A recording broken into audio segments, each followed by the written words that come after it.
वो बताए माइक वाले। अच्छा जी। वो दंडी स्वामी जी कहाँ गए? बोले छत पे पहुंचे थे। नारायण नारायण। अशुभानि निराचष्टे तनो।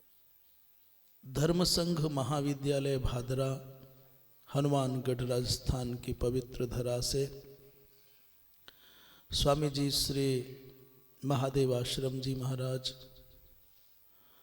एवं माता श्री जी कैलाश जी दिल्ली से और उनके साथ अन्य माताएं आज तीसरे स्कंध के 31वें अध्याय का आरंभ हो रहा है और 31वें अध्याय में भगवान कपिल माता देवहूति को कैसे ये माता के गर्भ में प्रविष्ट होकर के वृद्धि को प्राप्त होता है जीव, इस प्रक्रिया पर प्रकाश डाल रहे हैं। श्री भगवान उवाच कर्मणा दैव नेत्रेण जंतुर्देहोपपत्तये स्त्रियाः प्रविष्ट उदरं पुंसो रेतः कणाश्रयः। भगवान कपिल कहते हैं माँ कर्मणा और दैव नेत्रेण। कर्मणा का तात्पर्य है जो जीव है पूर्व जन्म के कर्मों के अनुसार, पिछले जन्म में जैसे जैसे कर्म किए हैं उन कर्मों के अनुसार, जिसे प्रारब्ध कर्म भी कह सकते हैं। दैव नेत्रेण माने दैव के द्वारा दिखाए गए स्थान पर, उसका नियामक नियंत्रक तो दैव ही है।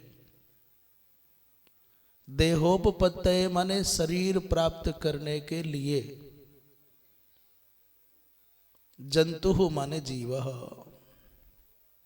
अर्थात दो कारक हैं इस जीव के इस संसार में आने में दो कारक। क्या? एक तो पूर्व जन्म का कर्म और दूसरा क्या? बोले दैव के माने प्रारब्ध और दैव। तो नवीन शरीर प्राप्त करने के निमित्त जीवहा, ये जीव कहाँ आता है? जंतु। बोले पुंसः रेत कणाश्रयः। पहले ये पुरुष के रेत कण माने वीर्य में आश्रय पाता है। थोड़ी सी बात अलग हट करके होगी और जो वस्तु स्थिति है उसका उल्लेख होगा। फिर अनंतरम स्त्रियाः उदरम प्रविष्टः, फिर वो माता के गर्भ में प्रविष्ट होता है। तो इसका तात्पर्य ये हुआ कि पहले माता जो गर्भ धारण करती है, वो माता गर्भ धारण करती है, उससे पहले पुरुष गर्भ धारण करता है।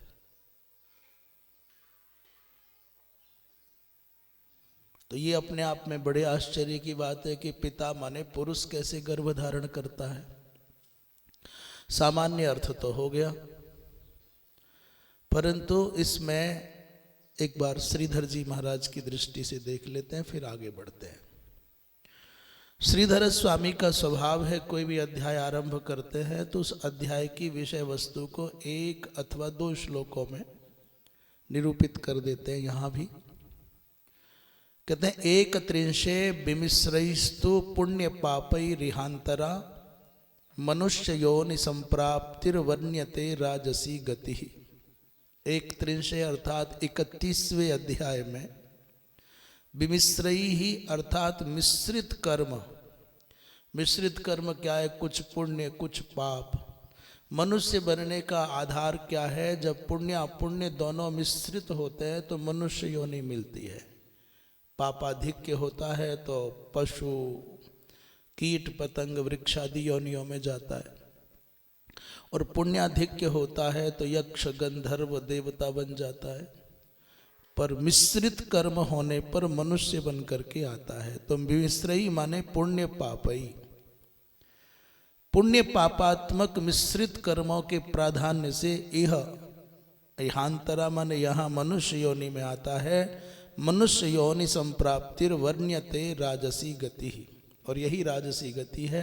इसका वर्णन इस अध्याय में मनुष्य योनि की संप्राप्ति कैसे होती है इस अध्याय में कहा जाएगा, ऐसा प्रतिज्ञा कर रहे हैं श्रीधर स्वामी।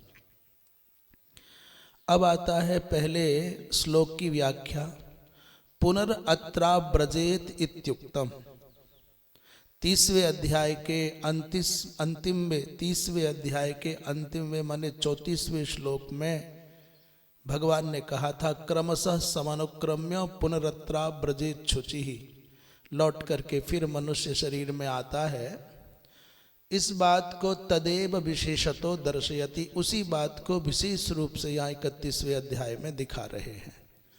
कर्मणा अर्थात श्लोक में जो कर्मणा पद आया है उसका अर्थ हो गया पूर्व कृतेन कर्मणा, पूर्व जन्म में किए गए जो शुभाशुभ कर्म है उसके आधार पर। और दैवम माने ईश्वर, इसमें केवल कर्म मात्र हेतु नहीं है, दैव भी आवश्यक है। तो ईश्वर तदेव नेत्रं नेत्री प्रवर्तकम यस्य, दो हैं प्रवर्तक, एक तुम्हारे कर्म और एक ईश्वरीय अनुग्रह। इन दोनों प्रवर्तकों के कारण यस्य प्रविष्टो भवति, अर्थात यह नवीन शरीर धारण करने के लिए ये पितृसत्ता से मातृ गर्भ में प्रविष्ट हो जाता है। इसके बाद अग्रिम श्लोक से उसकी विकास यात्रा आरंभ होगी। इससे पहले वंशीधर जी महाराज ने, जैसे छांदोग्योपनिषद में इस जीव के सृजन की प्रक्रिया का उल्लेख है, वैसे यहाँ वंशीधर जी बड़ा एक गर्भोपनिषद का आश्रय लेकर के जीव की कैसे यात्रा आरंभ होती है, अंतरंग यात्रा, अदृश्य यात्रा, उस पर प्रकाश डाला है। तो वंशीधर जी को देख लेते हैं। इहांतरा का अर्थ करें अत्र लोक मध्य, इस संसार के यानी भारतवर्षे, भारतवर्ष में मनुष्य योनि प्राप्त कैसे होती है इसका विवेचन इस अध्याय में करेंगे। गर्भोपनिषद के अर्थ का प्रस्तुतिकरण, जब भी कोई मनुष्य भोजन करता है तो भोजन षड्रस संपन्न होता है। उसी को कह रहे हैं कि भुक्तान्नादि षड्विध रसाच्छ्रोणितम भवति। जो आपने षड्रस संपन्न आहार किया है, भुक्तान्नादि जो भुक्त माने खाए हैं, षड्विध रस वाले, तो सबसे पहले अन्नादिक के खाने से रस बनता है। और रस के बाद क्या होगा, बोले रसात् श्रोणितम और श्रोणितान मांसम। रस से बनेगा रक्त, रक्त से बनेगा मांस, मांसान मेदः, मांस से मेद बनता है, मेद से स्नायवः माने स्नायु बनता है, और स्नायुभ्यो अस्थीनि, स्नायुओं से अस्थि माने हड्डियों का निर्माण होता है। अस्थिभ्यो मज्जा, अस्थियों से मज्जा का निर्माण होता है। और मज्जातः शुक्रम, और मज्जा से शुक्र माने पुरुष के शरीर में, वीर्य और माता के शरीर में रज का निर्माण होता है। एक आहार, फल खाओ, अन्न खाओ, कुछ भी आप खाओ, शाक खाओ, उससे रस बनेगा, रस से रक्त बनेगा, रक्त से मांस बनेगा, मांस से मेदा बनेगा, मेदा से स्नायु बनेगा, स्नायुओं से अस्थि बनेगा, अस्थियों से मज्जा बनेगा, और मज्जा से शुक्रादिक बनेगा। शुक्र और शोणित संयोगात आवर्तते गर्भः, शुक्र और शोणित के मिलन से ही गर्भ की आकृति बनती है। हृदय व्यवस्थांग नयति, तो कहते हैं तदिदम शुक्रम ऋतु काले प्रयोगात एक रात्रोषितं कललम भवति। जब ये एक बात पूज्य धर्म सम्राट जी महाराज एक किसी प्रसंग में कहते हैं कि आकाश मंडल में सभी दिव्य आत्माओं का आश्रय रहता है भगवान सूर्य के सन्निधि में, इसलिए सूर्य आत्मा जगतस्तस्थुसश्च माने भगवान सूर्य सकल प्रपंच की आत्मा का अधिष्ठान है, आत्मा ही है। तो जब कभी वर्षा होती है, ये यद्यपि साक्षात श्लोकों का अर्थ नहीं है, पर इससे प्रसंग से जुड़ा हुआ प्रसंग है, प्रकरण से जुड़ा हुआ प्रसंग है। आकाश मंडल में विद्यमान, आदित्य मंडल में विद्यमान जीव सत्ता वर्षा काल में वृष्टि के माध्यम से भूतल पर आती है।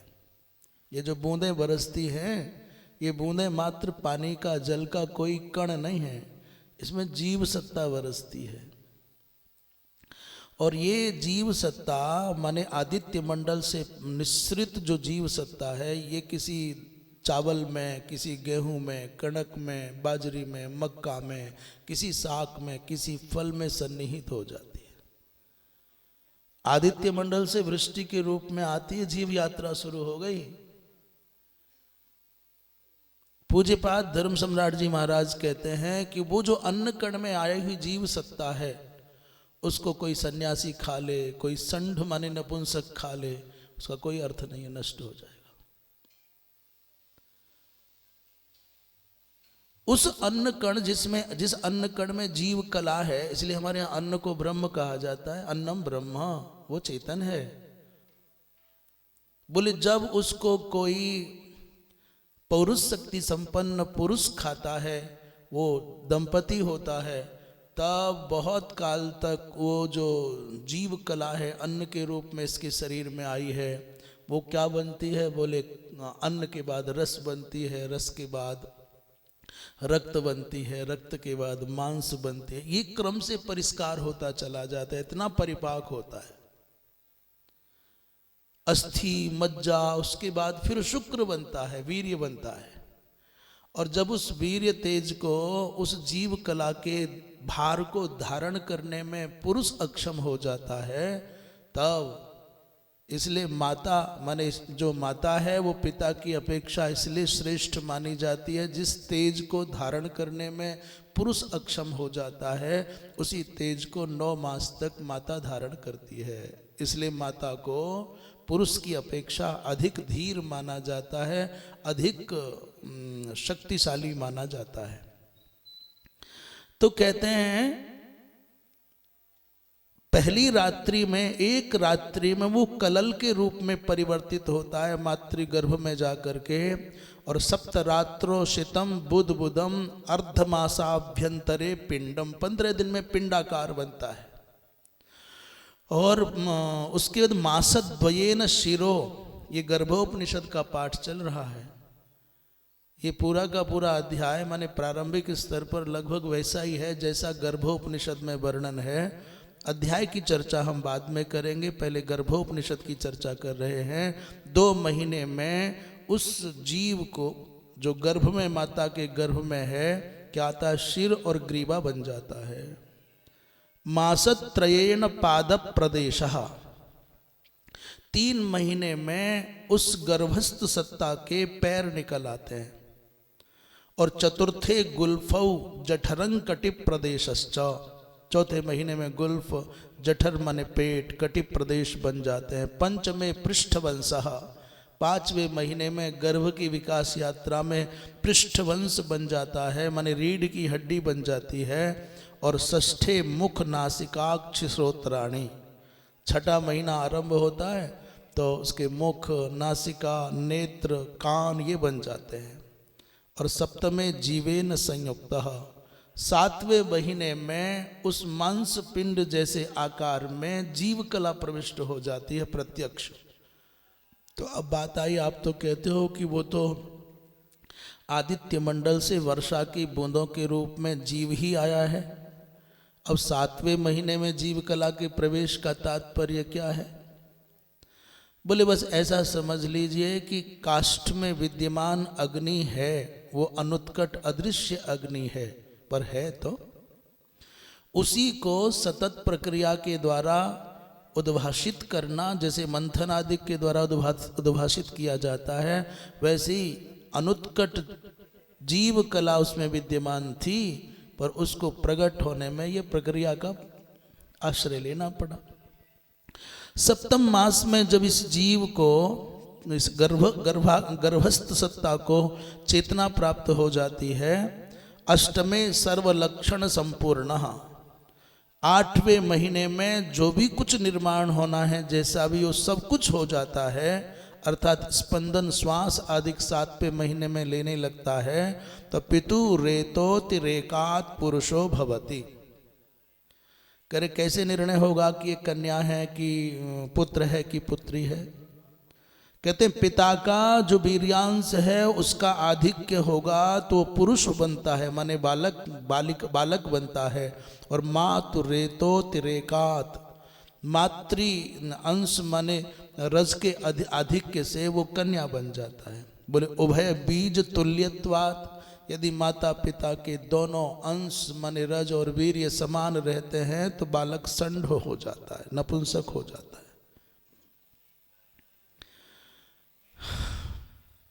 आजकल तो यंत्र है, क्या करा लेते हैं, एक्सरा नहीं, क्या आजकल पता कर लेते हैं ना बालक है कि बालिका है, तो आधुनिक यंत्र है। पर जब ये भागवत आदि ग्रंथ लिखे गए हैं उस समय तो कोई यंत्रों की कल्पना नहीं है, कैसे जाना कि ये यात्रा है।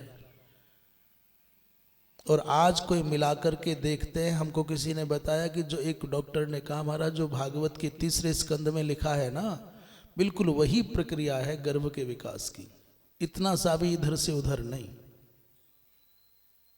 माने सामान्यतया विधि वही है जो यहाँ लिखा हुआ है। वो कहता मुझे आश्चर्य होता है, लोग कहते हैं विज्ञान विज्ञान, क्या विज्ञान है? हमारे ऋषि महर्षि कितने उच्च कोटि के पारदर्शी त्रिकालज्ञ महापुरुष थे, जो आंख बंद करके किसी कुटिया में बैठे, कंदरा में बैठे और गर्भ की विकास यात्रा पर वो प्रकाश डाल रहे हैं। एक गजब की बात कहते हैं, बालक अंधा क्यों होता है, खंज क्यों होता है, कुब्ज क्यों होता है, बामन क्यों होता है, ये अविकसित क्यों रह जाता है? बोले उस समय व्याकुलित मनसो अंधा, माता और पिता दोनों व्याकुलित होंगे, विह्वल होंगे, बेचैन होंगे, तो बालक के निर्माण में चूक रह जाएगी, वो अंधा हो जाएगा, अथवा खंज हो जाएगा, अथवा कुब्ज रह जाएगा, अथवा बौना रह जाएगा। भवन्ति अन्योन्य वायु परिपीडित शुक्र द्वैविध्यात् द्विधातनु। कभी कभी दो भाग हो जाते हैं वायु आदि के प्रभाव से, मातृगर्भ में ही तो 2 बालक जन्म लेते हैं, युग्म जन्म लेता है, युग्माः प्रजायन्ते। बुद्धि गंध रसादि ज्ञानाक्षराक्षरम ओंकारम चिंतयतीति तदेकाक्षरम ज्ञात्वा अष्टौ प्रकृतयः। कहते कैसे निर्माण होता है उसी का संकेत कर रहे हैं। बोले पहले अक्षर का चिंतन करें, एक अक्षर से अष्टधा प्रकृति, षोडश विकार, शरीरे तस्यैव देहिनः, अथ मात्रा शीत पीत नाड़ी सूत्र गतेन प्राण आप्यायते।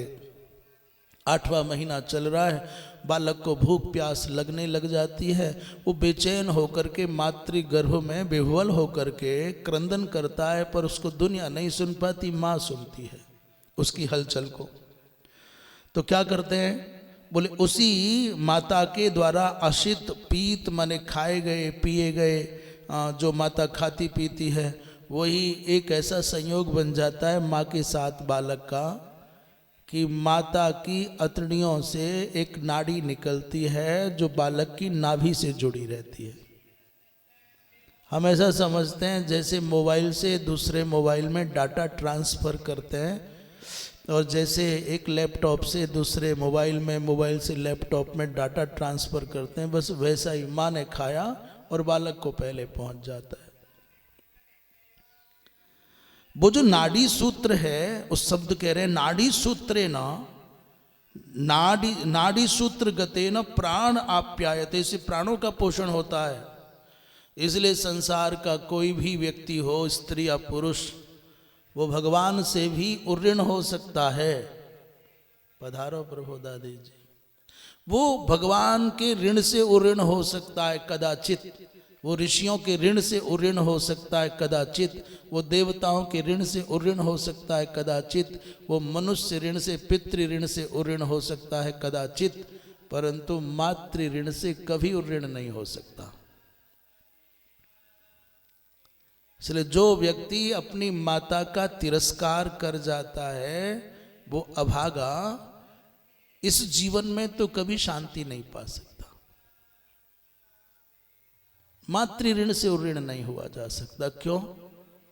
बोले पिता ने तो तुमको बाद में कपड़ा दिया, भोजन दिया, छत दी। माँ ने तो तब तुमको जीवन दिया जब कोई संसार में तुम्हारे पास न था। माता ने अपना पेट काट करके तुमको खिलाया पिलाया। तुम कैसे ऋणों से मुक्त हो सकते हो? इसलिए बड़े से बड़े सन्यासी के लिए भी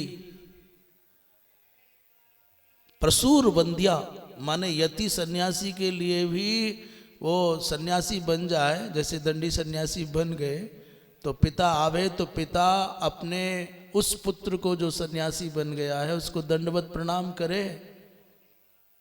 जन्मदाता पिता अपने पुत्र को सन्यासी बन जाने के बाद सन्यासी मान करके ओम नमो नारायणाय आदि कह करके प्रणाम करे।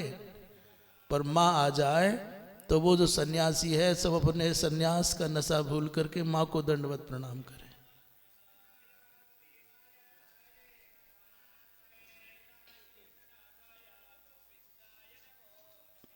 बोले वो जो माता के उदर से निकल करके नाड़ी सूत्र के माध्यम से आहार आता है, भुक्त पीत, उसी से प्राणों का आप्यायन होता है, माने पोषण होता है।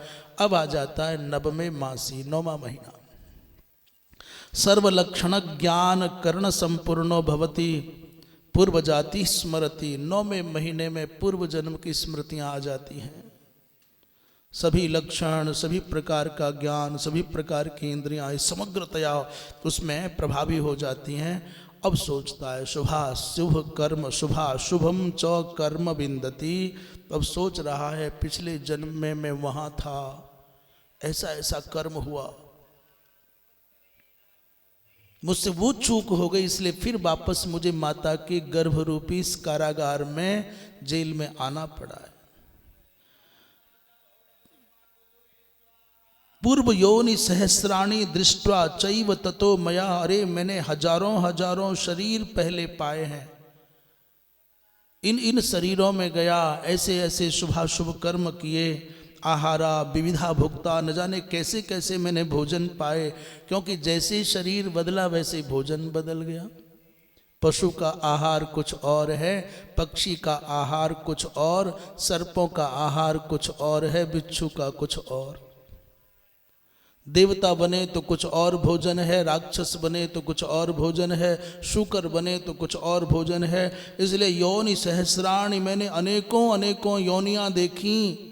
आहारा विविधा भुक्ता, पीता नाना विधास्तना, मैंने कितने प्रकार के भिन्न भिन्न भोजन किए, और हर बार कोई दूसरे ही प्रकार का स्तन्य पीता था, माने दूध माता के गर्भ माता के स्तनों को मैं पीता था।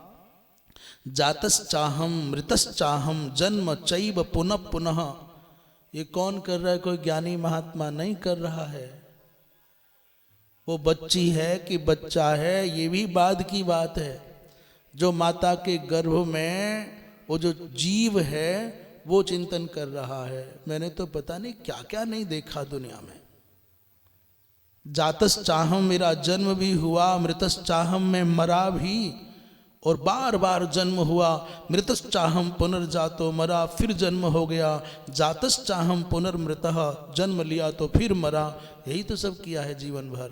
हजारों हजारों जन्मों की स्मृतियां उसके चित्त में उदित हो जाती है। नाना योनि सहस्राणी मयोषितान यानि वै। अनेक अनेक हजारों हजारों योनियों में मैंने अनेक प्रकार के सुख दुख को भोगा है। मातरो विविधा दृष्टा पितरः सुहृदस्तथा, न जाने कितनी मैयाएं हो गई। अब ये मैया है, पहले कोई और मैया थी। गाय का बछड़ा बना होगा तो गाय में माँ दिखी, और कुत्ता का बच्चा बना होगा तो स्वान योनि की माता मिली, चिड़िया का बच्चा बना होगा तो चिड़िया माता मिली, और सर्पणी का बच्चा बना होगा तो सर्पणी माता में मिली। माता पिता सुहृद बंधु बांधव अवांग मुख पीड़ितो हम जंतु भिष्ट समन्वितः। और अब ये दशा हो गई है। मेरा सर नीचे की ओर है, पैर ऊपर की ओर है, मैं उत्तान पाद बना हुआ अनेक प्रकार के जंतुओं से घिरा हुआ हूँ, क्योंकि माता के गर्भ में वो जो जैसी जगह है वहाँ मलमूत्र का भांड है, अनेक प्रकार के कीट आदि इस जीव को पीड़ा देते हैं, पीड़ा से पीड़ित होकर के विह्वल होता है। मया परिजनस्यार्थे कृतं कर्म शुभाशुभम एकाकी तेन दह्येहं गतास्ते फल भोगिनः। अभी संसार में बाहर की यात्रा पर यह जीव नहीं आया है, माता के गर्भ में पड़ा हुआ वो पूर्व जन्मों के अपने कर्मों को, अपने व्यवहार को, अपने परिवेश को, अपनी स्वयं की चेतना को स्मरण कर रहा है। क्या क्या हुआ, क्यों आ गया यहाँ, ये दुख भोग रहा हूँ, ये कीड़े मुझको काट रहे हैं। तो कहता है उसका कारण है मया परिजनस्यार्थे कृतम कर्म शुभाशुभम। पिछले जन्म में मैं जहाँ था वहाँ अपने परिवार का पालन पोषण करने के लिए मैंने शुभ और अशुभ अनेक प्रकार के कर्म किए। कहीं झूठ बोला, कहीं छल किया, कहीं कपट किया। केवल बात बनी रहे, समाज में मेरी नाक, मेरी मूछ, मेरी इज्जत, इसलिए न जाने कैसे कैसे दंड फंद करता है।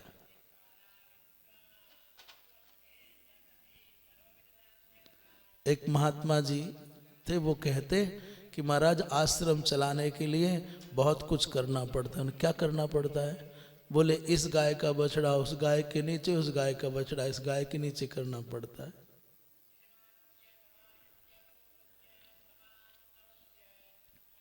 अपने परिजनों के पालन पोषण के लिए, घर परिवार के लिए न जाने कैसे कैसे शुभ और अशुभ कर्म किए। और जिन लोगों के लिए मैंने ऐसे कर्म किए वो तो फल भोगता हो गए, आनंद में गए, उनको तो बढ़िया खाने पीने सोने को मिला। बोले अहम एकाकी तेन दह्ये, इसलिए अब अकेला जल रहा हूँ क्योंकि उस दूषित कर्म का फल तो मुझको भोगना पड़ रहा है। एकाकी तेन दह्ये हम गतास्ते फल भोगिनः, वो फल भोगी तो कहीं और चले गए उड़ करके फुर, और भोग रहे हम। इसलिए शुभाशुभ कर्म करने वाला ध्यान रखे कि इसका फल मुझको ही भोगना पड़ेगा। अहो दुखो दधौ मग्नो न पश्यामि प्रतिक्रियाम। अब कह रहा है वो जीव अंदर, माने वो जीव तुम भी हो सकते हो और हम भी हो सकते हैं। प्रसन्न ये रहो कि हम सुन रहे हैं, हम सुना रहे हैं, तुम सुन रहे हो, और किसी और की चर्चा हो रही है। पर ये किसी और की चर्चा नहीं, ये सब चिंतन मैंने ही किया है। माँ के गर्भ में मैं ही रो रहा था। आपको कल्पना भी नहीं होगी, सोच भी नहीं सकते।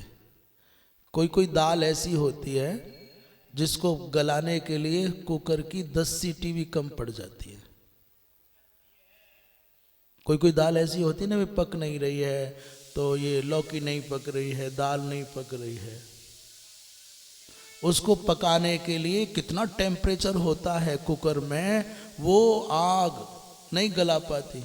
और उसी दाने को कच्चा खा जाओ, ये मशीन जो परमात्मा की बनाई हुई मशीन है, प्रेशर कुकर है, और सबको गला करके पार कर देता है। अर्थात कुकर के अंदर की जो आग होगी, जिसकी भाप से भी आदमी का हाथ जल जाता है, मुंह जल जाता है, झुलस जाता है।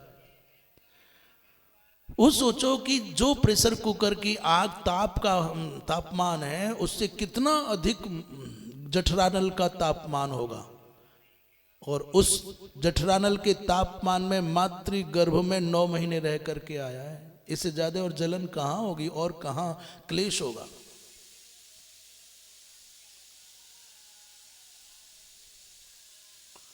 तो वो जो पीड़ा भोगता है ना, कीटों के बीच में है, बिलबिला रहा है, झुलस रहा है, जल रहा है। कभी कभी माता कुछ ऐसा खा लेती है, आगे आएगा वर्णन, माता ने मिर्च खा ली तो बालक की कोमल त्वचा पर दाग पड़ जाते हैं, जलन के फफोले हो जाते हैं। अहो दुखो दधौ मग्नो, में दुख के समुद्र में डूब रहा हूं, न पश्यामि प्रतिक्रियाम, इससे बचने का कोई उपाय नहीं दिखाई दे रहा है। रोता है। यदि योन्याः प्रमुच्येहम प्रपद्ये परमेश्वरम, वहाँ हाथ जोड़ करके गिड़गिड़ा करके, यद्यपि ये बात 11वें श्लोक में आएगी, 11वें की 12वें में, हाँ 12वें श्लोक में आएगी। परंतु उसी बात को गर्भोपनिषद में कह रहा है वो जीव, माने मैंने ही कहा है भगवान से, यदि इस योनि बंधन से मुक्त हो जाऊं, माँ के गर्भ से निकल जाऊं, तो परमेश्वर को प्राप्त हो जाऊंगा। एक बार मौका मिल जाए, अब के बार यहाँ से मुक्त हो जाऊं, तो कोई दूषित कर्म नहीं करूंगा जिससे कि फिर माता के गर्भ में आना पड़े। अशुभ क्षय कर्तारम फल मुक्ति प्रदायकम यदि योन्याः प्रमुच्येहम तत्प्रपद्ये नारायणम। कह रहा है अशुभ क्षय, अशुभ माने पाप कर्मों का क्षय करने वाले, और फल मुक्ति प्रदायकम जो मुक्ति रूपी फल को देने वाले हैं, मैं उस परमात्मा का भजन करूंगा यदि इस एक बार प्रभु मुझे इस गर्भ की काल कोठरी से मुझे बाहर कर दीजिए, बहुत भजन करूंगा।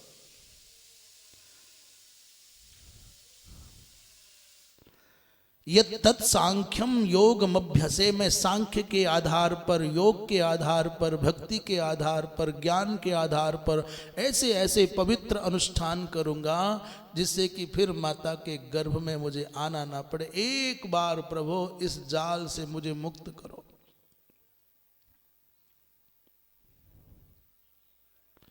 अहम ब्रह्म सनातनम ध्याये, मैं परात पर परब्रह्म परमात्मा सनातन ब्रह्म का ध्यान करूंगा। प्रभु एक बार यहाँ से मुझे निकाल दीजिए।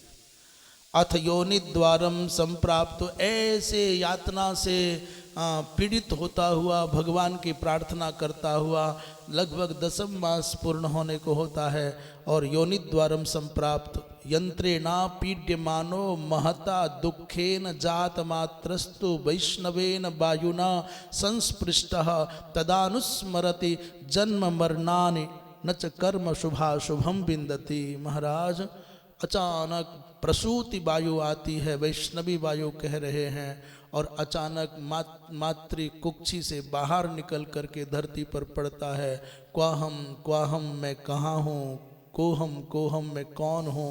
ये जो कैके करके बोलता है ना कि तो क्वाहम कहता है, कोहम कहता है, ये कौन है, मैं कहाँ आ गया, मैं कौन हूँ। और जो माता के गर्भ में स्मरण होता था ना कि मैं यहाँ था, मैं वहाँ था, मैं ऐसा था, मैं वैसा था, एक बार इस दुख से मुक्त हो जाऊं, फिर कोई ऐसा दूषित कर्म नहीं करूंगा, मैं भगवान का मात्र भजन करूंगा, कुछ और नहीं करूंगा। यहाँ मायावी प्रभाव में आता है तो भूल जाता है। 2-4 दिन में आँख खुल पाती है, फिर कहता है वो जो गर्भ में माँ थी पिछली बार वो तो ये नहीं है, ये कौन सी है। लाड़ लड़ाती हुई यहाँ की माँ कहती है ताता, पापा, बाबा, मामा। तो अभ्यास करता है 2-4 महीने, 6 महीने बाहर संसार में। जिस माँ का दूध पीने लगता है उसी के आकार से आकारित होने लगता है, पूर्व की विस्मृतियां होती जाती हैं। जब तक बोलना सीख पाता है तब तक भूल जाता है पीछे की सब बातें, और जैसे ही बोलना आता है, समझना आता है, पीछे की सब विस्मृति हो जाती है। अभी तो एक कथा नहीं चल रही, ऐसा लग रहा है कि हमारी दशा है ये।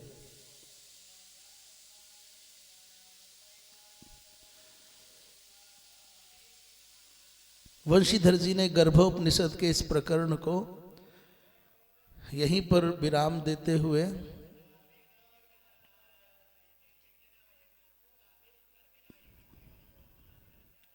जो चर्चा हम कह रहे थे कि वो वर्षा की बूंदों के साथ में आता है, उसी की बात कर रहे हैं। जीवा नाम वर्ष धारा द्वारा, ये जीव वर्षा की बूंदों के द्वारा पृथ्वी पर आते हैं। और त इह ब्रीहि यवा औषधि वनस्पतयस्तिला माशा इति जायन्ते। वही जीव कोई चावल में, कोई यव रूप में, कोई औषधि वनस्पति, तिल और मांस माने उड़द आदि के रूप में परिणत हो जाते जीवा। ये जो अन्न है ये सब कोई सामान्य अन्न नहीं है, अपितु ब्रह्म सत्ता है, इसलिए अन्नम ब्रह्म कहा जाता है।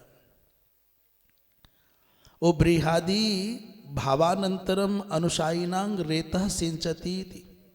वो पुरुष के शरीर में क्रमशः यात्रा करते करते रेत बनते हैं, माने वीर्य बनते हैं, और अनुशयी बृहयाद्यन्न द्वारा पुरुषम प्रविष्ट, पुरुष में प्रविष्ट होते हैं, तद्भावम गच्छति, उसके बाद में वही मातृगर्भ से संपृक्त होते हैं, तब जाकर के जीव का निर्माण होता है। बोलिए वृंदावन बिहारी लाल की। यहाँ तक की चर्चा हुई, पहला श्लोक संपन्न हुआ। दूसरे श्लोक में कह रहे हैं कललम त्वेक रात्रेण पंचरात्रेण बुद्बुदम दशाहेन तु करकंधो पेश्यंडम बा ततः परम। अभी तक जो हम चर्चा गर्भोपनिषद के माध्यम से कर आए वो बंशीधर जी महाराज ने प्रस्तुत किया। अब भागवत जी में लौट करके आते हैं दूसरे श्लोक पर, माने अब तक पहला श्लोक संपन्न हुआ बंशीधर जी की दृष्टि से, श्रीधर जी की दृष्टि से। दूसरा श्लोक कहते हैं माता के गर्भ में कैसे यात्रा आरंभ होती है। बोले कललम तु एक रात्रेण, वो पहली प्रथम रात्रि में पितृ माने पिता के शरीर का जो सारांश है वो मातृगर्भ में प्रविष्ट होकर के कलल के आकार में, जैसे कोई वो रेत कण कुछ आकार बनता होगा, परंतु पंचरात्रेण बुद्बुदम, माने 5 रात्रि के बाद उसमें बुदबुदाहट होती है, स्पंदन होता है, बुलबुला जैसा उठता है। और दशाहेन तु करकंधो, 10 रात्रि के बाद में वो बेर के आकार का जैसा परिणत हो जाता है। करकंधु माने बेर का फल। ततः परम पेश्यंडम च, पेश्यंडम बा, उसके बाद वो मांस पेशी अथवा अंडे के आकार में परिणत हो जाता है। दूसरे श्लोक की व्याख्या में श्रीधर स्वामी कहते हैं कललम का तात्पर्य शुक्र शोणित मिश्रितम भवति। प्रथम रात्रि में शुक्र माने पिता का अंश और श्रोणित माने रज माता का अंश मिश्रित हो जाता है। उसके बाद बुदबुदम माने वर्तुलाकार हो जाता है। उसके बाद करकंधु माने बदरी के फल के आकार का कठिनता भी आ जाती है, एक पिंड भी बन जाता है। और पेशी मांस पिंडाकारम अंडम्बा योन्यंतरे, तो पेशी और मांस पिंडाकार रूप में परिणत हो जाता है। इसकी चर्चा प्रायः हो चुकी है। तीसरे श्लोक में चलते हैं। मासे न तु शिरो द्वाभ्याम बाहुवंघ्र्याद्यंग विग्रह, मासे न तु शिरो द्वाभ्याम बाहुवंघ्र्याद्यंग विग्रह, नखलोमास्थि चर्माणि लिंगच्छिद्रोद्भवस्त्रिभिः। तीसरे श्लोक में कह रहे हैं 1 महीना जब बीतता है तो उस जो अभी बेर के जैसा या अंडाकार रूप में मांसपिंडी बना था उसमें सिर निकल आता है छोटा सा। जैसे वृक्ष की डाल देखो, पतझड़ के बाद में बसंत के आगमन पर सूने से सन्नाटे से भरी हुई डाली पर अचानक बहुत छोटे छोटे लाल रंग के किसले माने बहुत छोटे छोटे पत्थरों के चिन्ह निकल आते हैं, सिर निकल आता है। द्वाभ्याम 2 महीने बीतते बीतते बाहु आदि अंग विग्रह बन जाते हैं, भुजाएं निकल आती हैं। और नख लोम अस्थि चर्माणि लिंग छिद्रम त्रिभिरुद्भवः, नाखून बन जाते हैं, रोए छोटे छोटे आ जाते हैं, अस्थि हड्डियां चमड़ी और लिंग का चिन्ह भी निर्धारित तीसरे महीने में हो जाता है कि ये कन्या है कि ये बालक है कि बालिका है। 3 महीने में ये पता होने लग जाता है कि पुत्र है कि पुत्री है। तीसरे श्लोक में श्रीधर स्वामी कहते हैं बाह्व्यंघ्रादि नाम अंगा नाम विग्रहो विभागः, हाथ पैर आदि अंगों का विभाजक स्वरूप बन जाता है। लिंगंच अर्थात ये भी निर्धारित हो जाता है कि स्त्रीलिंग है कि पुल्लिंग है। छिद्राणि च माने तेषाम उद्भवः, इन सब चिन्हों के केंद्र बन जाते हैं। वंशीधर जी महाराज इस विषय में कहते हैं द्वाभ्याम मासाभ्याम लिंगम, 2 महीने में स्त्री पुरुष का विभाजन हो जाता है। छिद्राणि माने इन इंद्रियों के केंद्र उद्घाटित हो जाते हैं। चौथा श्लोक कह रहे हैं चतुर्भिर्धातव सप्त पंचभिक्षुत्रिडुद्भवः षड्भिर्जरायुणावीतः कुक्षौ भ्राम्यति दक्षिणे। चौथे श्लोक में कह रहे हैं चौथा महीना जब आरंभ होता है तो 7 धातुओं का विकास हो जाता है। माने रस रक्त मांस मज्जा अस्थि आदि धीरे धीरे सब धातु छोटी छोटी बन जाती हैं। और पंचमी जब 5वां महीना आता है तो क्षुत्रिड उद्भवः, उस 5वें महीने में इसको भूख प्यास लगने लग जाती है। षड्वी जब 6ठा महीना होता है तो जरायुना बीता, इसके ऊपर जरायु माने जिस जेर में लिपट करके बालक का जन्म होता है वो जेर उसके ऊपर लिपट जाती है। दक्षिणे कुक्षिम भ्राम्यति, और माता की दाहिनी कोख में, इसका तात्पर्य है पुत्र है कि पुत्री है, ये भी पता चल जाता है अनुभव से, दाहिनी कोख में भ्रमण करने लग जाता है। चौथे श्लोक की टीका में श्रीधर स्वामी कहते हैं जरायुना का तात्पर्य गर्भवेष्टनेन बीतः प्रावृतः। संसार में पशु और मनुष्य 2 ही हैं जिनको जरायुज कहा जाता है। जरायुज माने माता के गर्भ से जब पशु जन्म लेता है तो जैसे गऊ से बछड़ा, तो वो एक लिपटा हुआ होता है, एक आवरण में, जेर में लिपटा होता है। कहते हैं ये मनुष्यों में भी जो बालक जन्म लेता है वो एक लिपटा रहता है आवरण में। ऐसे मानो जैसे पोलोथिन में सब्जियां पैक कर दी जाती हैं, टमाटर पैक है, ये पैक है, लौकी पैक है, बस वैसा ही पैक किए रहते हैं। चौथे श्लोक में वंशीधर जी कहते हैं धातवः माने त्वक आदि त्वचा, और ये सब 7 धातु हो गई। और दक्षिणे का तात्पर्य पुरुषम अधिकृत्य उक्ते है। यदि माता के गर्भ में बालक माने पुत्र है तो दक्षिण कुक्षी में उसका प्रभाव विशेष रहता है। और यदि पुम गर्भो दक्षिणे कुक्षौ वामे स्त्री गर्भ इष्यते, और माता की कोख के बाएं भाग में हलचल विशेष हो तो पुराने समय में माताएं, जो वृद्ध माताएं होती थी, वो तुरंत बता देती थी कि लाली होएगी कि लालो, कि लाला है कि लाली, क्योंकि मातृ कुक्षी के वाम भाग में विशेष हलचल हो तो कन्या है, और दक्षिण कुक्षी में विशेष हलचल हो तो कहते ये बालक है। और मध्य भागे कहते हैं, मार्कंडेय पुराण का वचन कह रहे हैं, यदि मध्य भाग में विशेष हलचल दिखाई दे तो समझ लेना ये न बालिका है न बालक है, ये मित्रो है। 5वें श्लोक में क्या कह रहे हैं, मातुर्जग्धान्न पानाद्यै ए दधातुरसम्मते शेते बिणमूत्रयोर्गर्ते सजंतुर्जंतु संभवे। 5वें श्लोक में कह रहे हैं मातुः जगधान्न पानाद्यै, मैया बिचारी अपनी जिह्वा की चपलता के कारण कभी खट्टा, कभी मीठा, कभी तीता, कभी चटपटा, ऐसा कहते हैं उन दिनों में माता को चटपटा खाने की, खट्टा खाने की बहुत इच्छा होती है। और बहुत बार तो सुनने में आता है माताएं मिट्टी खाती हैं। पुराने समय में तो घर में चूल्हे होते थे तो चूल्हे की जली हुई जो मिट्टी होती थी उसको खुरुच खुरुच के खा जाती थी। अब सुनी सुनाई कह रहे हैं, हो सकता है हजारों लाखों जन्मों में किसी जन्म में ये कर्म भी किए हो, क्या पता लगता है। पर हमको खूब अच्छे से स्मरण भी है, सीधा सीधा देखा है ये तो नहीं कह सकते, देखा भी हो तो क्या पता है, पर खूब स्मरण है कि डांट पड़ती रहे मिट्टी क्यों खाती है।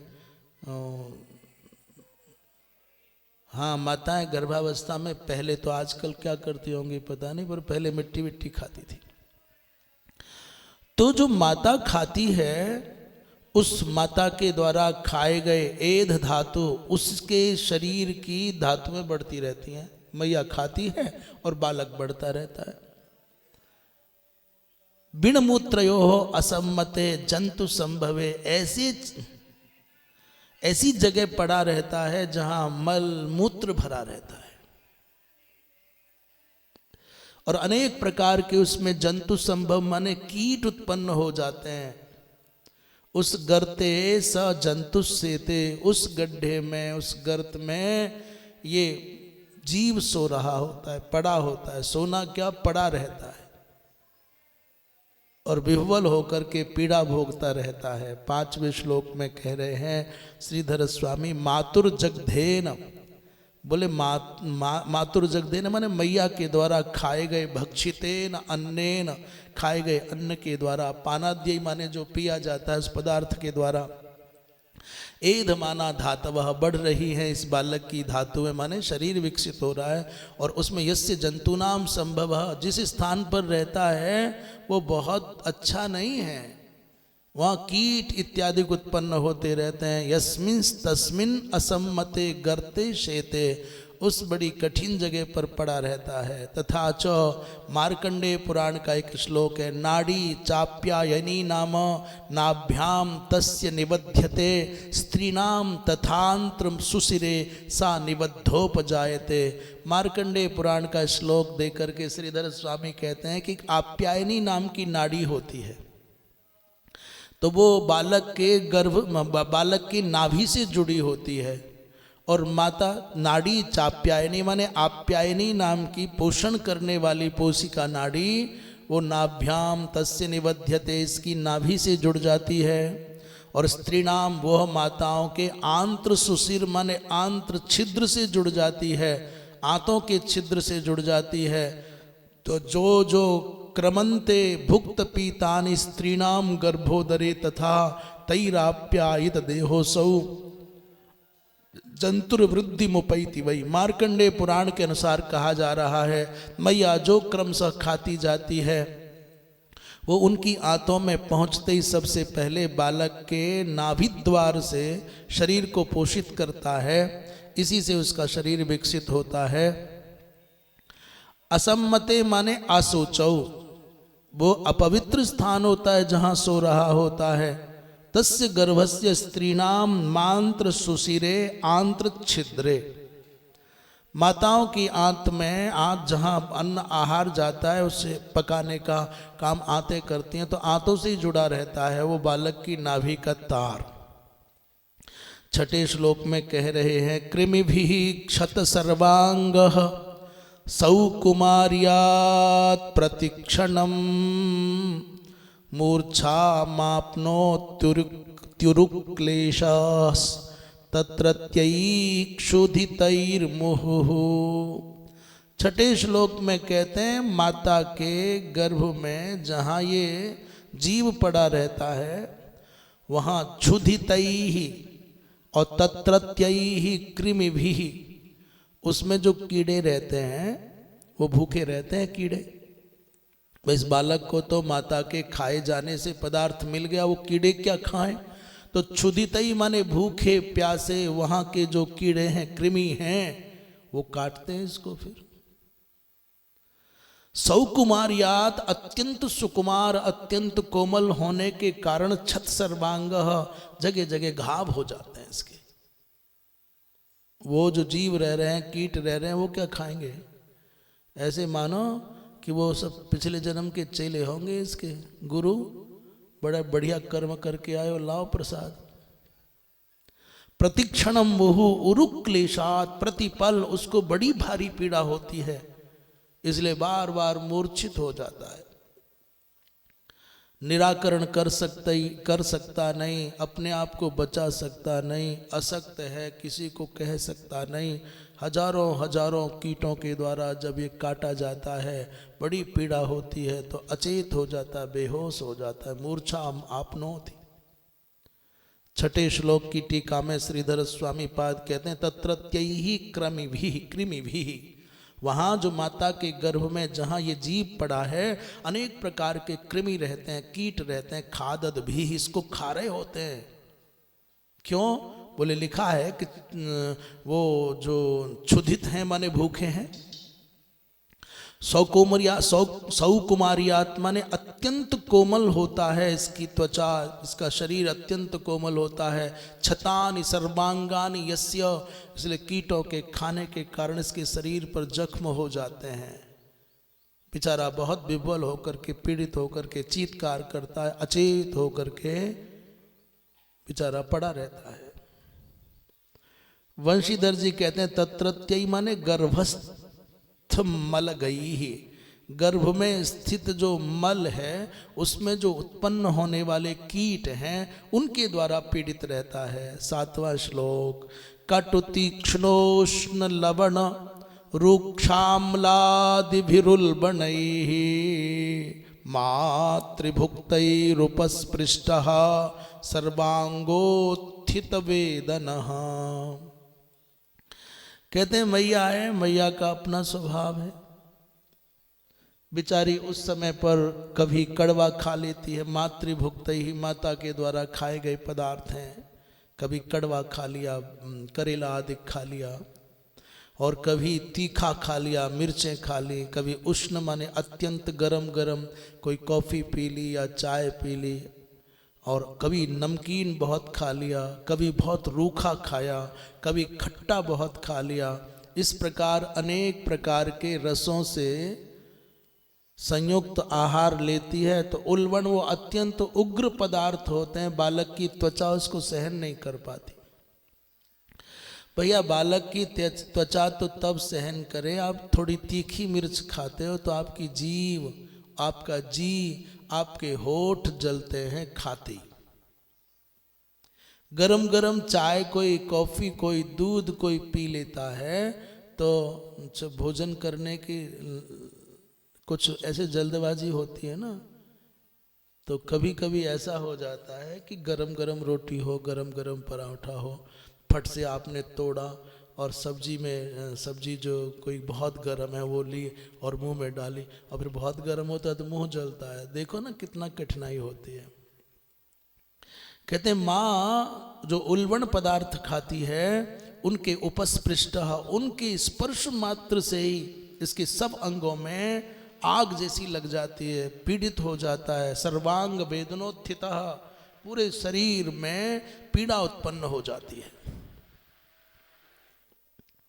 श्रीधर स्वामी पाद कह रहे हैं उल्वणई माने दुस्सहई, जिनको सहन करना बहुत कठिन है, ऐसे तीक्ष्ण स्पर्श होते हैं उन पदार्थों के। सर्वेषु अंगेषु उत्थिता वेदना, सभी अंगों में वेदना उठने लग जाती है। यस्य आस्त इति उत्तरेण अन्वयः, आगे के श्लोक के साथ इसका जोड़ है, ऐसी पीड़ा भोगता है।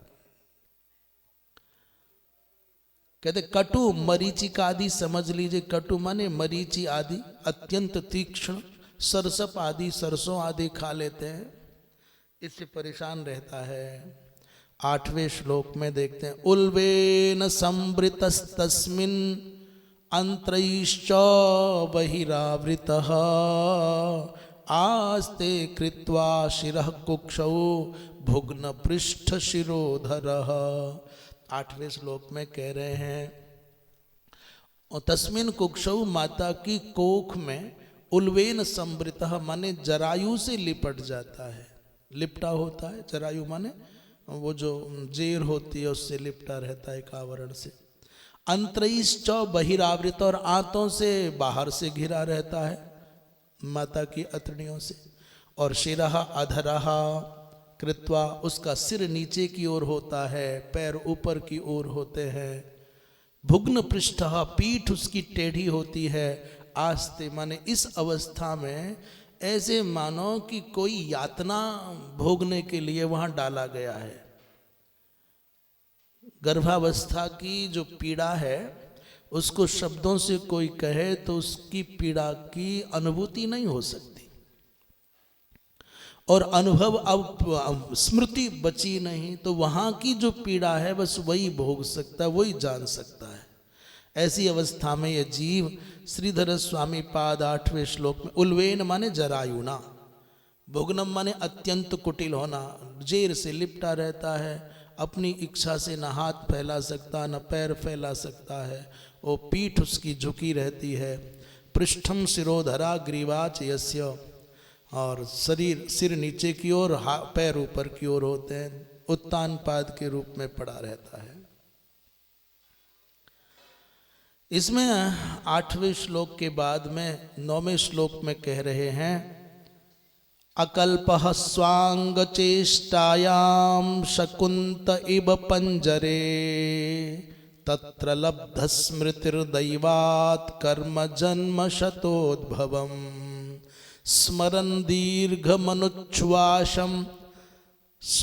दीर्घमनुच्छ्वासम शर्म किन्नाम विंदते। 9वें श्लोक में कह रहे हैं कि क्या स्थिति होती है।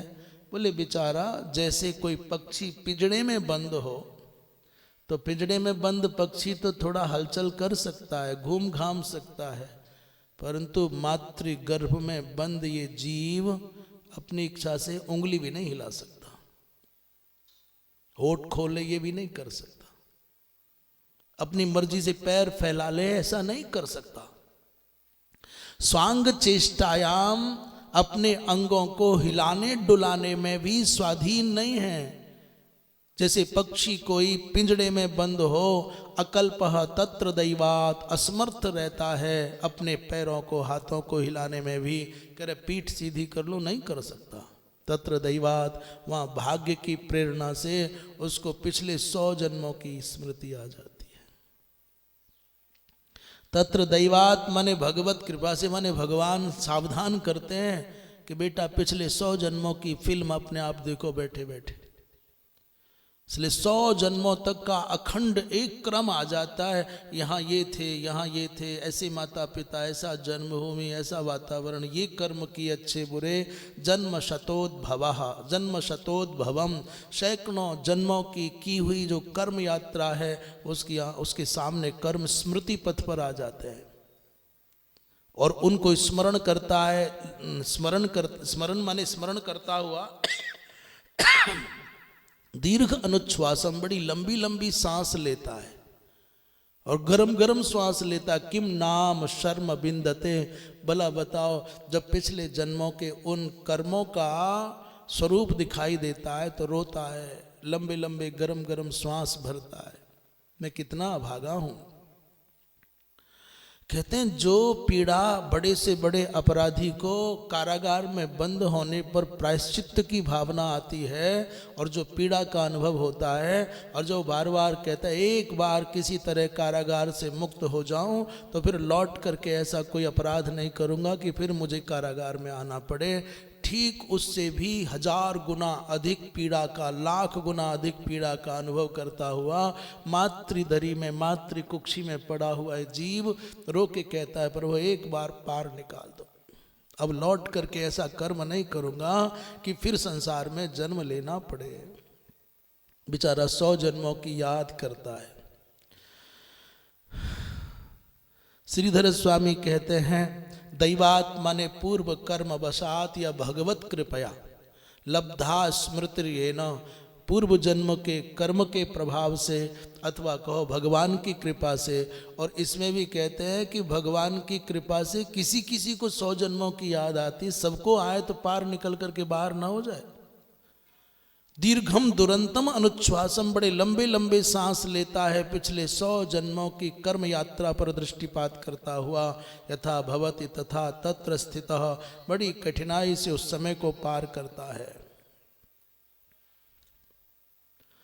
श्री वंशीधर जी महाराज कह रहे हैं कि तत्र गर्भे ननु अतीव बीभत्सित स्थलः तत्र साधना भावात कथम जन्म शतज्ञानम बहिर्निर्गतस्य प्रवर्तमानस्य अपि एक जन्म ज्ञानमपि कथम नो देति।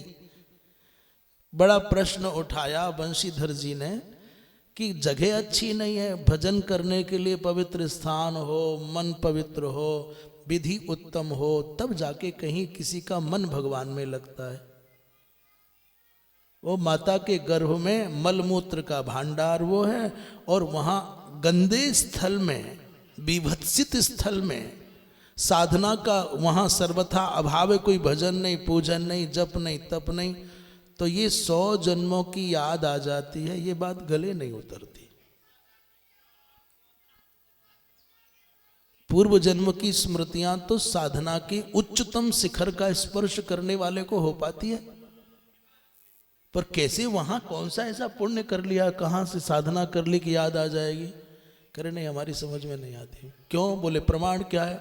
बोले बाहर इतना जप करता है, तप करता है, मंदिर जाता है, गंगा नहाता है, सत्संग करता है, और एक जन्म की भी याद नहीं आती। करे वहां 100 जन्म की याद आती है। यहाँ बड़े बड़े महात्मा दिखाई देते हैं, बड़े बड़े साधक सिद्ध सत्संगी दिखाई देते हैं, हमें तो कोई मिलता नहीं कि साहब पिछले जन्म का फिक्स बता दे। योग में एक विधा है जिसका प्रयोग करने से पिछले जन्म की स्मृति हो जाएगी। तो मैंने हो भी गई पिछले जन्म की स्मृति में क्या था, तो भूत को जान करके तुम पाओगे क्या? ये बता दो, क्या हो जाओगे तुम? जान लिया कि पिछले जन्म में मैं कुत्ता था, कि बिल्ली था, कि पंडित था, कि मैं शूद्र था, कि स्त्री था, कि पुरुष था, कि माँ बना कि नहीं बना, क्या तीर मार लोगे जान लिया तो? अतीत को जान लेने पर क्या मिलेगा? तो पर मेरी समझ में नहीं, सही कह रहे हैं वंशीधर जी, यहाँ शंका उत्पन्न होती है कि 100 जन्मों की बात कर रहे हो, बाहर आकर के एक जन्म की तो याद ही नहीं रहती है। वहां कौन सा भजन किया है जो 100 जन्मों की याद है? कह रहे गर्भे यदस्य विज्ञानम तन महात्म्यम स्थलस्य ही। बोले गर्भावस्था में इसको जो विज्ञान होता है 100 जन्मों का, वो स्थान की महिमा है। वो गर्भ की पीड़ा जो उसको एकाग्र करती है, वो तार जुड़ जाते हैं। गर्भाशय भवेद ज्ञानम वाराणस्याम विमुक्तिवत। गर्भाशय में कैसा ज्ञान होता है? जैसे वाराणसी में विमुक्तिवत, जैसे वाराणसी में बिना कुछ प्रयत्न के ही मुक्ति प्राप्त हो जाती है, ऐसे ही माता के गर्भ में बिना किसी प्रयास के 100 जन्म का ज्ञान हो जाता है। हेलो, तस्माच्युतो अज्ञतामेति मागधो दुर्गतिं यथा। और जैसे ही माता के गर्भ से च्युत होता है तो अज्ञानी हो जाता है। वहां 100 जन्मों का ज्ञान था और यहां आते ही भूल गया, मैं कौन हूं, ये कौन है, कहां आ गया, क्वाहं क्वाहं। मां भगवान के भजन की बात करता था। तो वाराणस्याम विमुक्तिवत, बोले जैसे ही वाराणसी को पार करके, जैसे ही गंगा को पार करके मागध देश में प्रविष्ट होता है तो दुर्गति को प्राप्त हो जाता है। अंग बंग कलिंग आदि देशों में तीर्थ यात्रा के बिना नहीं जाना चाहिए। अंग माने बिहार, और बंग माने बंगाल, कलिंग माने उड़ीसा, और जितने भी शेष रह गए गिनते रहना। अंग बंग कलिंग इत्यादि देशों में बिना तीर्थ यात्रा की भावना के नहीं जाना चाहिए। भारतवर्ष की बात कर रहे, जाते हैं तो प्रायश्चित करना पड़ता है। ये तो केवल ब्रह्मावर्त है, बस इतना ही क्षेत्र अतीव पावन है। तो क्या कह रहे हैं? तो ये जैसे वाराणसी में बिना किसी प्रयास के मुक्ति प्राप्त हो जाती, वैसे मातृ गर्भ में बिना प्रयास के ही 100 जन्मों का ज्ञान हो जाता है। और जैसे मातृ गर्भ से बाहर आते ही भूल जाता है, वैसे ही वाराणसी गंगा पार करते ही पतन हो जाता है, पातकी हो जाता है, दुर्गति को प्राप्त। इति शिष्ट गीतात, ये शिष्टाचार है, माने हमारे महापुरुषों ने पहले कहा, ऐसा कह रहे हैं। 10वें श्लोक में क्या कहते हैं? कहते हैं गर्भवास समम दुखम न भूतम न भविष्यति आरभ्य सप्तमान मासाल लब्ध बोधो पिबे पितः नैकत्रास्ते सूतिवा तैर्विष्ठा भूरिवसोदरः। 10वें श्लोक में कह रहे हैं कि महाराज गर्भवास के जैसा दुख संसार में न कहीं था, न कहीं है, न कहीं होगा। गर्भवास के जैसा दुख न भूतम न भविष्यति, न कहीं था न कहीं होगा। दूसरा कोई दुख वैसा नहीं है। आरभ्य सप्तमान मासान, 7वें महीने से ये जो आरंभ होती है यात्रा, लब्ध बोध लब्ध स्मृति, बोले अपि ये ज्ञान शक्ति पा जाने पर भी सूति बातई ही बेपितः, जैसे ज्ञान होता है वैसे ही माता के गर्भ में सहसा एक ऐसा वातावरण बनता है, वायु का प्रभाव बढ़ता है। सूति बात कहते हैं, सूति का वायु कहते हैं, प्रसूति वायु कहते हैं। इधर से हवा का झोंका आता है, तभी माँ को बहुत पीड़ाएं होती है, कहते पीड़ा हो रही है, तो इधर से बेचारा उधर धकेल दिया जाता है। जैसे आकाश मंडल में बादलों के टुकड़े को वायु के झोंके छिन्न भिन्न करके इधर से उधर घुमा देते हैं, ठीक वैसे ही माता के गर्भ में बेचारा कांपता रहता है। सोदरः, उसके पास कोई होता है तो केवल सोदर माने माता के उदर में जो उत्पन्न विष्टाभू हैं, विष्टा में उत्पन्न जो कीड़े हैं वो इसके संग घूमते घामते रहते हैं, वो सोदर है, सहोदर है। एकत्र न आस्थे, एक स्थान पर नहीं रह पाता, बेचारा बिलबिलाता रहता है। आप कह रहे हो ज्ञान हो गया है तो फिर ठीक क्यों नहीं हो जाता? श्रीधर स्वामी कह रहे हैं, अच्छा 10वें श्लोक में, सूति हेतुभिर बातैर बेपितः, अर्थात जन्म में जो सहायक बनेगी वो वायु का प्रभाव बढ़ने लग जाता है। सूति में अर्थात सूति हेतु माने प्रसव में जो हेतु बनती है वायु का, जब तक वेग नहीं बनेगा तब तक मातृ कुक्षी से बालक बाहर कैसे आएगा? इसलिए बेपिता माने कांपता है। सोदर समानोदर जन्मा विष्टा भूक क्रमे भी, जैसे साथ में पड़े हुए कीड़े कांपते रहते हैं, ये भी कांपता रहता है। 11वें श्लोक में कह रहे हैं, कहते हैं नाथमान ऋषिर्भीतः सप्तबद्रिः कृतांजलिः स्तुभीत तम विक्लवया वाचा येनो दरेर्पितः। 11वें श्लोक में कह रहा है, नाथ मानो सप्त अवध्रिः, 7 महीने बीत गए तो ऋषि ही नाथ मानः, ऋषि इसलिए कह रहे हैं उसको अनेक जन्मों की स्मृति आ गई है, इसलिए इस जीव को, गर्भस्थ जीव को ऋषि कह रहे हैं। ऋषि ही माने अनेक जन्मों की स्मृतियों से, ज्ञान से संपन्न होने के कारण इस जीव की संज्ञा ऋषि हो गई। नाथ मानः, ये बेचारा बंधा हुआ है जरायु से, अथवा नाथ्री धातु प्रार्थनार्थक है, प्रार्थना कर रहा है। भीतः, डरा हुआ है। कृतांजलि, हाथ जोड़े। अब बताओ, जिस बालक को संसार अज्ञानी मानता, अबोध मानता है, कुछ नहीं जानता है, वो माता के गर्भ में इतना ज्ञानी है, उसकी संज्ञा ऋषि है। वो इतना ज्ञानी है कि हाथ जोड़ करके नाथ मान माने प्रार्थना कर रहा है। विक्लवया वाचा, और वाणी से बोल रहा है। बाहर बालक बोलता है, कोई नहीं समझ पाता, पर अंदर बिना होठ हिले भी इतना बोलता है कि भगवान सुनता है। विक्लवया वाचा तम स्तुभीतः, उनकी स्तुति करता है। ये न उदरे अर्पिता, किसकी स्तुति करता है? बोले जिस परमात्मा ने मुझको मैया के गर्भ में डाला है, उस परमात्मा से प्रार्थना कर रहा है।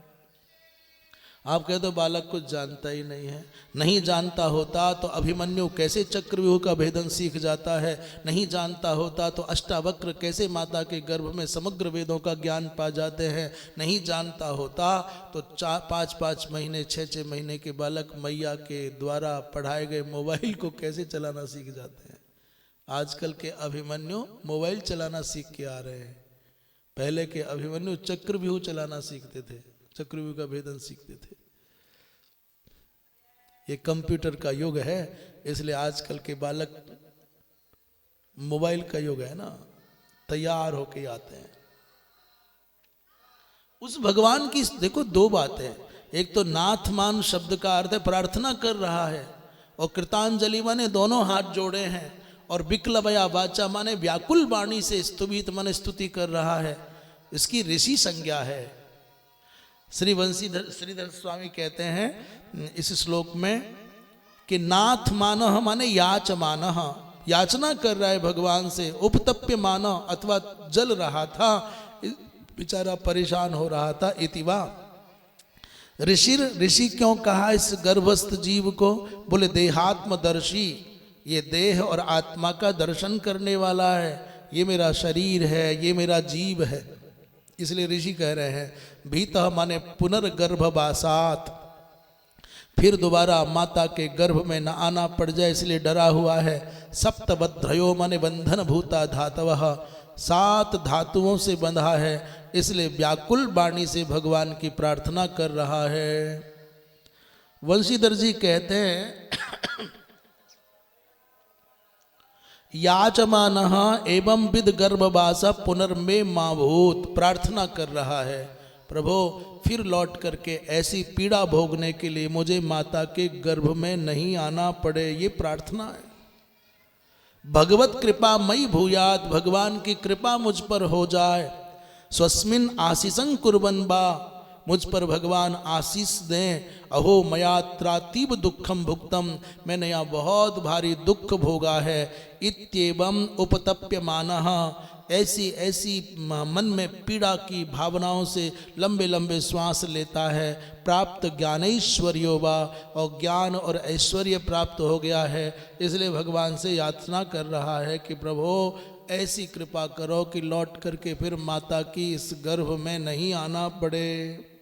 प्रभु आपने तो कहा है कि एक बार भी जो मेरी शरण में आ जाता है आप उसको निर्भय बना देते हैं। सकृत एव प्रपन्नाय तवास्मीति च याचते, अभयम सर्वभूतेभ्यो अभयम सर्वदा तस्मै ददाम्येतद् व्रतम मम। गरुड़ पुराण का ये वचन है, वाल्मीकि रामायण में भिन्नता से है। तो प्रभु मैं तो आपकी शरण में आ गया और आपका हूं, मुझे इस दुख जाल से मुक्त कर दो। महाराज इस प्रकार प्रार्थना करता है। 11वें श्लोक के संपन्न होने पर 12वें में कह रहे हैं जंतुरुवाच, क्या प्रार्थना करता है भगवान से वो? बोले तस्योपसन्नमवितुम जगदिच्छयात् नाना तनोर्भुवि चलच्चरणारविंदम सोहम व्रजामि शरणम ह्यकुतो भयम मे येने दृशी गतिरदर्श्य सतोनुरूपा। रो करके भगवान से प्रार्थना कर रहा है गर्भस्थ जीव जिसकी संज्ञा ऋषि है। ही निश्चयेन येन में असतः अनुरूपा, मैं अधम हूँ, अभागा हूँ, पापी हूँ, इसीलिए तो ये अनुरूपा मेरे जैसे पापी को यही गति मिलनी चाहिए थे। ईदृशी गति अदर्शयत, यदि मेरे दूषित कर्म ना होते तो वो परमात्मा मुझको यहाँ क्यों डालता। अदर्शयत माने मुझे दिखलाई, और उपसन्नम जगत अवितुम, शरणागतों की रक्षा करने वाले प्रभो। इच्छया शरणागतों की रक्षा करने के लिए प्रभो अपनी मर्जी से नाना तन्हो आत, विभिन्न प्रकार के शरीर धारण आप करते हैं। भुवि चलत, इस पृथ्वी पर चलते हैं। अकुतः भयम, सर्वत्र से अभय देने वाले हैं, सभी से अभय देने वाले हैं। जो परमात्मा जिनकी वजह से मैं यहाँ आया, मुझ अधम को अपने दूषित कर्मों का परिणाम भोगने के लिए यहाँ आना पड़ा। जो परमात्मा निज इच्छा निर्मित तनु हैं, अपनी इच्छा से अवतार धारण करके शरणागतों की रक्षा करने के लिए भूमि पर आते हैं, जिनके आश्रय में आने पर कहीं भय नहीं रहता है। तस्य परमात्मनः, उस परमात्मा के चरणारविंदम स अहम शरणम व्रजामि, उस भगवान के चरणारविंद का आश्रय मैं लेता हूँ, ऐसी प्रार्थना करता है। इसकी व्याख्या कल करेंगे। श्रीधरी टीका की चर्चा। श्री राम जय जय राम।